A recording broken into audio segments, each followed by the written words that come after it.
Well, for more on this story, I'm now joined in the studio by our international affairs editor, Kethevane, Gorjestani. Kethevane, okay, tell us more about this latest sacking of the head of the Centers for Disease Prevention and Control.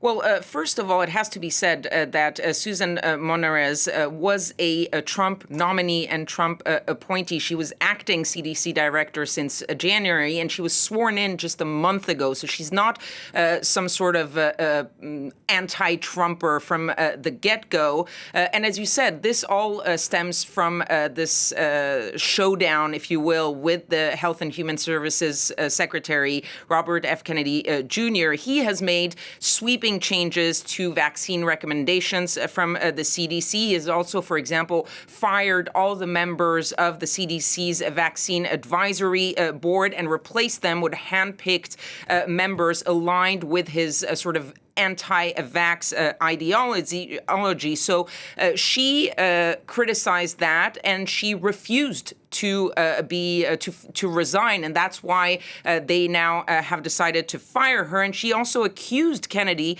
of targeting her for refusing to support, quote, unscientific directives. As you said, she's not the only one. There are at least 5 other high-ranking officials who have left the CDC, talking about the misinformation, the weaponization of public health, as well as budget cuts and layoffs. And her attorneys in that statement that you're seeing on your screen really summed up what is happening there. They said this is not about one official. It's about the systematic dismantling of public health institutions, the silencing of experts, and the dangerous politicization of science. And the attack on Dr. Monarez is a warning to every American. Our evidence-based systems are being undermined from within. Some very, very strong words there from her attorneys, of course, speaking on her behalf in this matter. So that's that organization, and as you say, the 5 colleagues who followed her in support of her.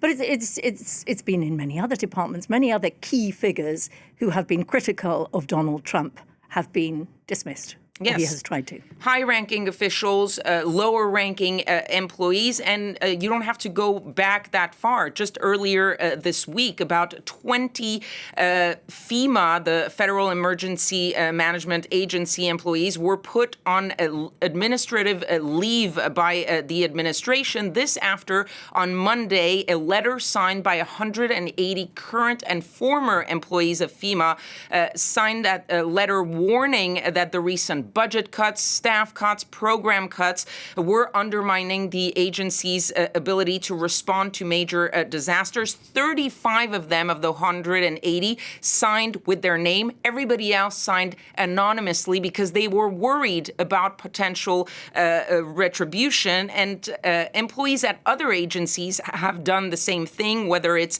the National Institute of Health, the NIH, or the Environment Protection Agency, the EPA.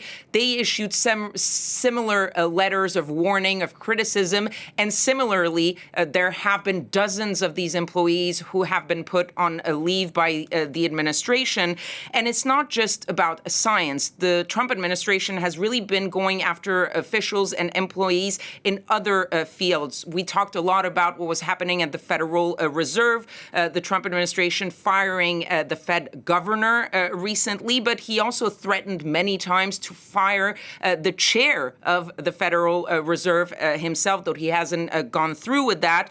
He also fired recently the head of the Bureau for Labor Statistics, the people who put out the jobs numbers, and that was because they put out numbers that really didn't fit with the sort of narrative that everything was going great with the Trump economy.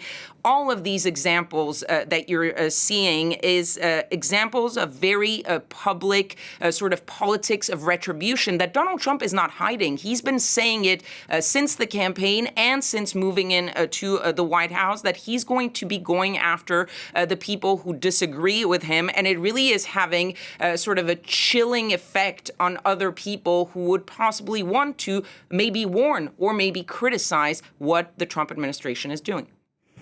And of course, undermining the credibility of what Of those comes out of it. institutions. Absolutely. Thank you so much, Kethevane Gorjestani there, our